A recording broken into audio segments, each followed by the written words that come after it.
નમસ્કાર મિત્રો, તમારું સ્વાગત છે ફરી એક નવા વિડીયોમાં। તો મિત્રો, જયા કિશોરીનો એક વિડીયો આજકલ બહુ મારી આંખે ચડી રહ્યો છે, તો એકવાર નજર કરીએ।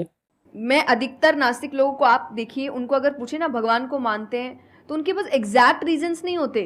શક્તિમાન કે સ્પાઈડરમેન ને માનવા કોઈ એક્ઝેક્ટ કારણની જરૂર નથી, કેમ કે નથી જોયો આપણે રિયલમાં કોઈ સ્પાઈડરમેન કે શક્તિમાન, ના તો કોઈ એવા એવિડન્સ છે જેનાથી સાબિત થાય કે હા શક્તિમાન, સ્પાઈડરમેન કે સુપરમેન હોય છે। તો છેલ્લે એ જ કન્ક્લુઝન નીકળે કે આ બધા કેરેક્ટર ઇમેજનરી મીન્સ કે ખોટા છે। મતલબ આવડું મોટું બ્રહ્માંડ હજી તો કોઈને ખબર જ નથી કે કેટલું મોટું છે, કોઈ આને બનાવ્યું છે, કોણ આનું માલિક છે, એનું નામ શું છે, એ દેખાવમાં કેવો છે, એ જિંદગી જીવવા માટે કયા રૂલ્સ બનાવ્યા છે, આ બધું તમે ભગવાન સાથે જોડી દો છો।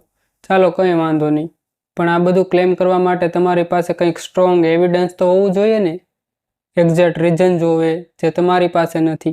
તમારી પાસે તો શું દુનિયામાં કોઈ પાસે નથી। ભગવાનને સાબિત કરવા માંગો છો તો પ્રૂફની જિમ્મેદારી પણ તમારી બને, ના કે અમારા જેવા નાસ્તિકોની જે ભગવાનને નથી માનતા। कि क्यों नहीं मानते?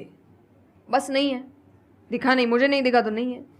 तो तुम्हें तो बहुत चीज़ें नहीं दिख रही। मेरे पापा इस पर मैंने एक बार उनसे क्वेश्चन किया था कि बोले तो पापा कैसे जवाब दे? तो पापा बोले उनको पूछना उन्होंने अपने परदादा को देखा था। देखा तो नहीं होगा। હલો, હાથી ઉડે છે તને ખબર? હું તે નથી જોયું? તે તો ઘણું વસ્તુ ન જોયું હોય, તે તારા પરદાદાને જોયા? તો નથી એમ માનવાનું એમ? ભલે ને તે હાથી ઉડતો ન જોયો પણ હાથી તો હોય છે યાર। સાચી તો વાત કરું છું હું, ક્યાં કાંઈ ખોટું વાત કહું છું યાર। ગાળું દેમાં યાર, ગાળું દેશે બોલો। ભગવાનને નથી જોયા એમાં શું, જોયા તો તમે તમારા પરદાદાને પણ નથી। આવા વાહિયાત એક્ઝામ્પલ તમે સ્ટેજ ઉપર ચડીને આપશો ને તો અમારી જેવા નાસ્તિકો તાળીઓ તો જરૂર પાડશે, પણ એ બે હાથ વચ્ચે તમારું મોઢું હશે। મિત્રો, ઈશ્વર હોવાના આનાથી ઘણા સારા અને સમજદારીવાળા તર્ક મોજૂદ છે। મેડમે અહીંયા આર્ગ્યુમેન્ટ કરવા માટે એક લોજિકલ ફેલેસીનો યુઝ કર્યો છે, જેને કહેવાય સ્ટ્રોમેન ફેલેસી। સ્ટ્રોમેન ફેલેસી મતલબ સામે એક આપણા એનિમી દુશ્મનનું એક ફેક પૂતળું બનાવવાનું, એની ઉપર આપણી મરજીનું એટેક કરાવવાનું, પછી આપણી મરજીનું આર્ગ્યુમેન્ટ કરાવવાનું, પછી એ ફેક આર્ગ્યુમેન્ટનો જવાબ આપી દો અને એટેકને ડિફેન્સમાં બદલી દો, પછી દુનિયાને કહી દો કે અમે તો જંગ જીતી ગયા। ધર્મના મોટા ભાગના ઠેકેદાર આવી લોજિકલ ફેલેસીનો ઉપયોગ કરી પોતે હીરો બની જાય અને બીજાને અંધભક્તોને ધર્મના નામે મૂર્ખ બનાવતા હોય છે। ભગવાનના વિશ્વાસુ અને આસ્થામાં ડૂબેલી જનતા આવી ફેલેસીને ઓળખી નથી શકતા અને પકડી નથી શકતા, એટલે તેઓ આંખ બંધ કરીને ચાલતા રહેશે।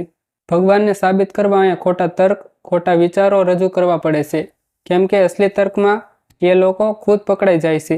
અને વાત રહી પરદાદાની, તો જે કોઈ બી પૃથ્વી પર જન્મ લેશે તેને એક પિતા હોય છે અને તેનો પણ કોઈક તો પિતા હશે જ। તો તમે લોજિકલી વિચારશો મિત્રો તો તમે અહીંયા સાબિત થાય છે કે પરદાદા હોય છે, ભલે તમે જોયા ન હોય। જેમ કે રેડિયો વેવ્સ, એને તમે જોઈ નથી શકતા પણ મોબાઈલ જેવા સાધનો એની મદદથી ચાલે છે અને ટૂલ દ્વારા રેડિયો વેવ્સ માપી પણ શકાય છે, એટલે તેનું પ્રૂફ પણ છે।